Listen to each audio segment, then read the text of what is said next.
তদন্ত সংস্থার পক্ষ থেকে যে তদন্ত কার্যক্রম চলছে তার মধ্যে সবচেয়ে বড় এবং বৃহৎ যে তদন্ত, তৎকালীন প্রধানমন্ত্রী, সাবেক প্রধানমন্ত্রী শেখ হাসিনার বিরুদ্ধে তদন্ত প্রতিবেদন, আশা করছি খুব শীঘ্রই আমরা তদন্ত সংস্থার পক্ষ থেকে এই তদন্ত প্রতিবেদন প্রাপ্ত হব। সে প্রচেষ্টায় তদন্ত সংস্থার প্রত্যেকটি তদন্তকারী কর্মকর্তা এবং প্রসিকিউটরসরা দিন রাত কাজ করে যাচ্ছেন এই জাতিকে একটি ন্যায় বিচার উপহার দেওয়ার জন্য। আজকে ট্রাইব্যুনালে বেশ কয়েকটি পুরানো মামলা ছিল। 1971 সালে মুক্তিযুদ্ধের সময় সংঘটিত অপরাধের অভিযোগে যে মামলাগুলো ট্রাইব্যুনালে ইতোপূর্বে চলমান রয়েছে তার কয়েকটি মামলা ছিল।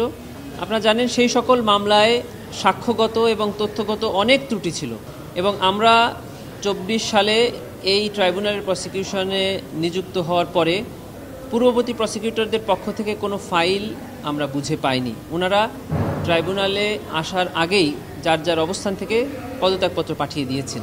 এজন্য আমরা এখনও এই ফাইলগুলো গোত্র করতে পারিনি। তদন্ত সংস্থারও আমূল পরিবর্তন হয়েছে। পুরানো তদন্তকারী কর্মকর্তা পরিবর্তে সব নতুন তদন্তকারী কর্মকর্তা নিযুক্ত করা হয়েছে।